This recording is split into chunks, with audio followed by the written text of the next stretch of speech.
السلام عليكم ورحمة الله وبركاته. ازيكم عاملين ايه؟ يا رب تكونوا بخير في احسن صحة واحسن حال وراحة بال من رب العالمين. وحشتوني كتير كتير من اخر فيديو كنت معاكم.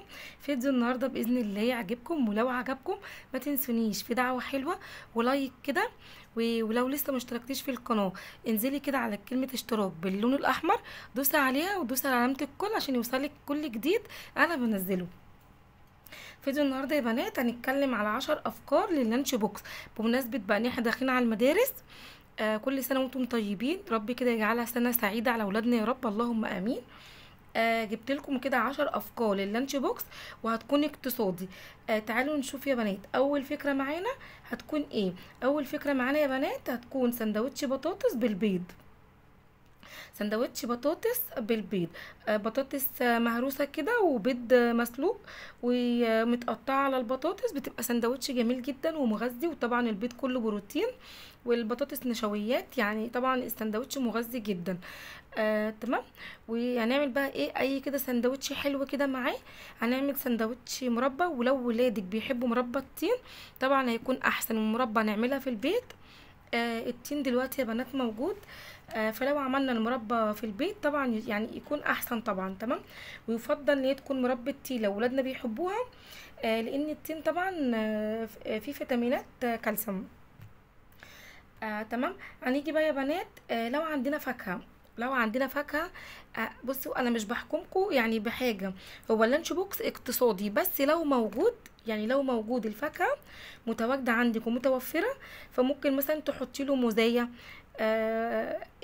جوافايه، اي حاجه يا بنات موجوده عندك حطها له في اللانش بوكس.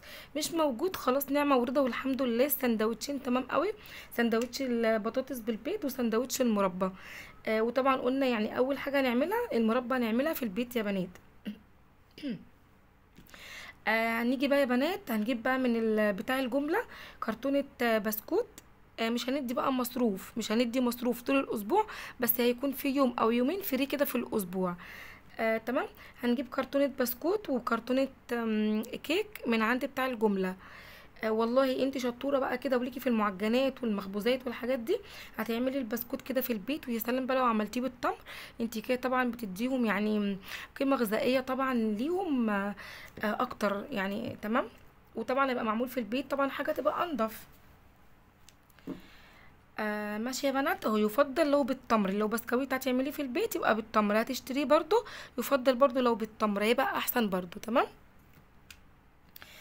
هنيجي بقى لتاني سندوتش يا بنات، سندوتش طعمية.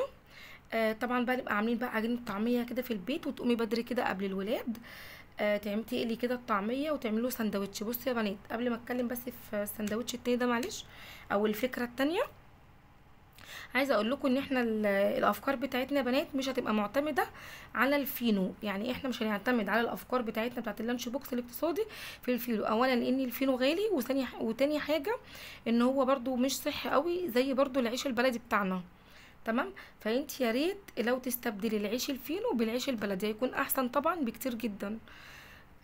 ماشي. دي نقطة كنت عايزة اتكلم معاكم فيها. في نقطة تانية برضو يا بنات، منفعش ننزل ولادنا وهم حتى مش مغيرين ريقهم، مش واكلين اي حاجة، طبعا غلط.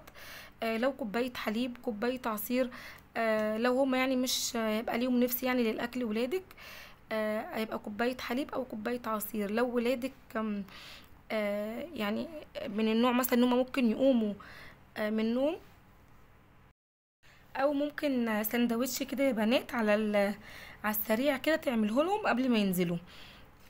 تمام. طبعا بقى يكون محضرين حاجتهم من بالليل زي ما انا كنت قايله لكم قبل كده. دي بس الحاجات كنت عايزه اقول لكم بس على النقطتين دولت، عشان كنت المفروض اقول لكم يعني اول لما بدات الفيديو. ماشي. تاني حاجه يا بنات قلنا سندوتش طعميه، تقومي كده بدري كده قبليهم وتقلي كده الطعميه وتعملي لهم كده سندوتش كده ولا سندوتشين، زي يعني زي ما ولادك مثلا يعني بياكلوا زي ما ولادك بياكلوا يعني سندوتش اتنين. تمام.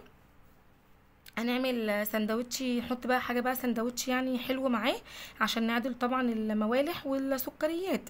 هنحط سندوتش شوكولاته سبريد. شوكولاته سبريد يا بنات هنعملها في البيت زي مربى التين بالظبط، يعني اي حاجه يا بنات هنعملها في البيت. مربى التين هنعملها في البيت، الشوكولاته سبريد هنعملها في البيت. طبعا يا بنات الوصفات دي على اليوتيوب كتير جدا، ماليه اليوتيوب يا بنات، الوصفات ماليه اليوتيوب. اكتبي كده اي وصفه انت عايزاها في السيرش هيطلع لك شيفات كتير جدا عاملين الوصفات ديت. تمام. هنيجي بقى نحط بقى ايه لو مش متوفر عندك يا بنات الفاكهه، هنحط خيار. هنحط خيار، هنبدل الفاكهه بالخيار. اي نوع فاكهه عندك متوفر، لا خيار لا فاكهه. ونحط كيس كيك. عشان احنا قلنا هنجيب كيس هنجيب كرتونة بسكوت وكرتونة كيك. والله حابة تعملي البسكوت في البيت بقولكوا يا بنات هنعمل الكيكة في البيت والبسكوت في البيت. زي ما تحبي بقى، والله يعني حابة تشتري من عندي بتاع الجملة كرتونة البسكوت وكرتونة الكيك تمام. حابة والله تعمليهم في البيت وفي امكانيات عندك دقيق والحاجات بتاعت البسكوت والكيك تمام اعملها في البيت. طبعا احنا ستات شاطرة وبنعمل كل حاجة طبعا بايدينا، والنت ما خلاش حاجة يا بنات.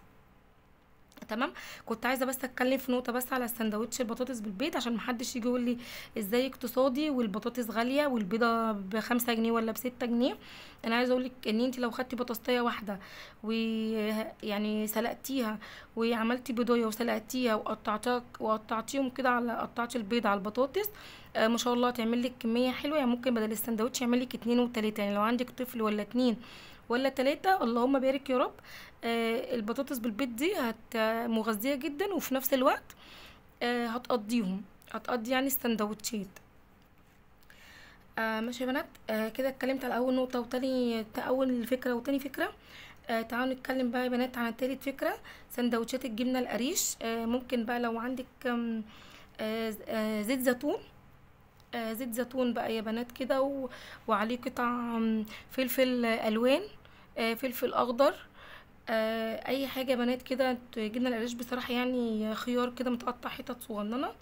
وتعملي كده السندوتشات. طبعا الجبنه القريش يا بنات لا يعلى عليها طبعا في القيمه الغذائيه بتاعتها، طبعا يعني احسن بكتير جدا من اي مصنعات جبن تانية وانتوا طبعا عارفين. تمام. هندي بقى هنا بقى ايه، ممكن بقى قرصة من الفرن. والله برضو عندك مخبوزات حطيله، عندك بسكوت حطيله. بصي يا بنات انا بديكوا افكار متنوعة، وانتي بقى شكلي اللانش بوكس بتاع ابنك او بنتك زي ما تحبي. زي ما تحبي، انا بديكوا بس مجرد فكرة. انا بديكوا بس مجرد الفكرة وانتي نفذيها براحتك، يعني خدي من هنا حطي هنا، شيلي من هنا حطي هنا براحتك زي ما انتي عايزة. تمام. قرصة من الفرنة. القرص يا بنات ب3 جنيه، يعني مش غالية. بس لو انت حبيتي والله تستبدليها بأي حاجة من عندك انت عاملاها في اليومين اللي قبليهم تمام مفيش أي مشكلة. طبعا الجوافة يا بنات آخر النهار بتبقى ب10 وب12.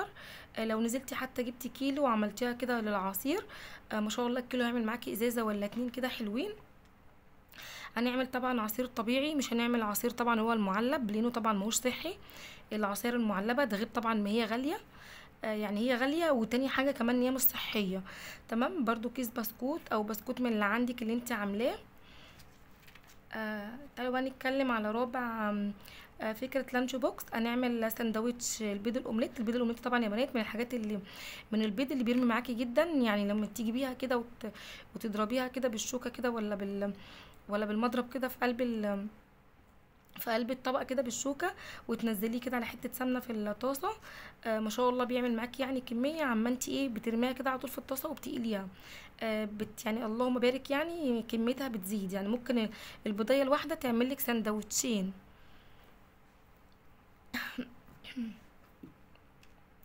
والله عندك طفلين في المدرسه، هتنزلي تعملي البيضة وتقسمي السندوتشين. حابة والله تقسمي الخليط بتاع البيضة نص وتعملي السندوتش ونص تاني وتعملي السندوتش تمام. طبعا مش هنوجع دماغنا، هي على طول في طاسة واحدة وتعملي السندوتشين وبارك الله يعني في ايه في مرزق. نعمل طبعا سندوتش مربى، وطبعا قلنا يفضل لو هي الطين لو ولادك بيحبوها طبعا. ماشي. خس بقى يا بنات، خس خيار جزر اي حاجه عندكم، اي حاجه يا بنات من الخضار، طبعا لازم ناكل ولادنا خضار. الخضار طبعا حاجه كويسه جدا. تمام. ايه تاني يا بنات؟ كيس بقى كيك، كيس بسكوت، معجنات من اللي عندك. حب والله ولادك حبوا القرصة من الفرنة، تمام، عن البسكوت. تمام طبعا، احسن طبعا بكتير. تمام. هنيجي يا بنات الخامس، فكرة لانش بوكس معانا، وهي سندوتشات اللانشو البيتي. وطبعا يا بنات اللانشو واللحوم المصنعة طبعا مش صحية طبعا، اللي بتبقى بره. يفضل يا بنات اللانشو البيتي، يفضل يا بنات اللانشو البيتي اللي هو بدون لحوم، طبعا بيبقى اوفر بكتير. في طبعا يا بنات قنوات كتير جدا على النت عاملين اللانشو بدون لحمه، بدون اي اضافات، وعلى قد الظروف يا بنات، على قد الظروف هتعملي اللانشو بدون لحوم خالص. تمام. يبقى يفضل طبعا نعمل اللانشو في البيت لولادنا، يبقى احنا كده حتى نفرح ولادنا بسندوتش لانشو. طبعا مش هنجيب طبعا بتاع بره من الحاجات المصنعه دي، مش صحيه خالص لولادنا. نعمل لهم بقى سندوتش شوكولاته برضو، سبريد برضو. طبعا بقى ان شاء الله باذن الله هنكون طبعا داخلين على الفصل هنكون بقى في يعني وقت المدارس في فصل شتاء وفي برتقان وكده. نعمل لهم كده عصير برتقان. طبعا عندك والله بقيت جوافه، عصير جوافه يعني من المره اللي قبلها، تمام. انا مجرد بديكوا افكار. عصير برتقان. ونعمل معاه مثلا، ناخد معاه كيس كيك. طبعا يا بنات كيس الكيك، كيس البسكوت، القرصه، كل دوت يا بنات ده بديل المصروف، ده بديل المصروف والحاجه اللي ولادنا، الحاجه الحلوه اللي ولادنا هياكلوها مع الاطفال في المدرسه. عشان ما ينفعش ولادنا برضو يبصوا لحد. احنا طبعا الحمد لله هنعلم ولادنا ان هم ازاي برضو ما يبصوش لاي حد، بس الحاجه الحلوه هم مثلا هيبقوا لسه مثلا يعني ايه، بالذات لو الاطفال لسه صغيره، يعني لسه يعني ايه في سنه اولى في تانية كده. فمش هينفع مثلا يبقى حد بياكل حلو وهم لا، فيفتحوا الحاجه الحلوه مع زمايلهم، بدل مثلا ما تديهم مصروف ويروحوا يشتروا اي حاجه مش حلوه كده من المدرسه، مصاصه، الباني، الحاجات طبعا اللي مش صحيه ديت. فانت طبعا هتجيبي لهم الحاجه وانت عارفه انت مدياهم ايه في اللانش بوكس. ماشي. هنيجي بقى يا بنات للفكرة رقم 6. هنعمل كده سندوتشات فول كده جميلة كده يا بنات. نجيب فول كده وندمسه في البيت، ونقوم الصبح بدري كده نسخن الفول ونعمل كده سندوتشات حلوة. مع سندوتش كده يا بنات مربى التين. لو عندك فاكهة تمام، ما عندكيش خلاص، اللي موجودة عندك خيار، خس، زي ما قلتلك، جزر، والله حتى لو عودين جرجير، حتى اي حاجة، اي حاجة عندك. كيس بسكوت. نحط كيس بسكوت يا بنات لولادنا، حاجة حلوة كده ياكلوها. ممكن بقى كمان زي ما قلت لكم كده حاجه من الفرنه، حاجه انتوا عاملينها، اي حاجه. هنيجي بقى يا بنات الفكره رقم 7. طبعا بقى ممكن من نوع التغيير نعمل ميني بيتزا، يعني سندوتش سندوتش سندوتشات. ممكن بقى من التغيير نغير خالص السندوتشات ونعمل كده من نعمل ميني بيتزا كده يا بنات، بتبقى حلوه قوي. نعملها، اولادنا بيحبوها جدا. انا اولادي بصراحه لما بيشوفوها، لما بكون مثلا ماشيه في الشارع او كده في الفرن، بيحبوا قوي يجيبوا طبق الميني بيتزا ده جدا. بس طبعا لو انت عملتها في البيت انضف واحسن بكتير، طبعا بكتير بكتير يعني. ويفضل بقى يا بنات لو عملنا اي معجنات في البيت، يا ريت لو نحط مثلا في المعجنات بتاعتنا ديت تكون فيها سمسم، لان طبعا السمسم من الحاجات اللي بتبقى طبعا فيها نسبة كالسيوم عالية جدا. يعني اكتر حاجة يا بنات فيها نسبة كالسيوم عالية قوي هو السمسم. لانها طبعا هو بصي يا بنات حتى كاتبه لكم لانها مفيدة عشان السمسم كله كالسيوم. طبعا عصير بقى لو متوفر عندك، مش متوفر خلاص ازازة المية بتاعته. طبعا يا بنات طبعا مع ازازة المية يعني الحاجات دي كلها، والمية بتاعته، المية بتاعته متنسيهاش طبعا، اهم حاجة. هنيجي بقى يا بنات بقى لليوم السابع دوت بقى، اللي هو مثلا ايه، يبقى يوم الخميس ولا حاجة، هيبقى اليوم الفري، ندي مصروف، ندي مصروف لولادنا. بس برضو نبقى منبهين عليهم ما يجيبوش اي حاجة وحشة، يجيبوا برضو حاجة صحية زي ما احنا كده بنديهم طول الاسبوع. هنيجي بقى يا بنات كمان للبند رقم 8، او الافكار، الفكرة رقم 8. هنعمل سندوتشات جبنه كريمي. برضو الجبنه الكريمي يا بنات هنعملها في البيت، ومحدش يطلع يقول لي انا مش بعرف اعملها. اليوتيوب يا بنات مليان فيديوهات، خشي على اي قناه تعجبك، اكتبي بس في السيرش وشوفي اي قناه تعجبك واتفرجي وخدي الفكره ويعمليها وجربي، وان شاء الله باذن الله ربنا يحسن ما بين ايدينا. لان احنا عايزين يعني احنا بنعمل حاجة لولادنا صحية وخايفين على ولادنا. فربنا بإذن الله يعني يكون معانا ونتعلم كده ان شاء الله كل حاجة، ونعمل كل حاجة في ولادنا. آه، نعمل كل حاجة لولادنا في البيت، طبعا احسن واوفر وصحي طبعا يا بنات.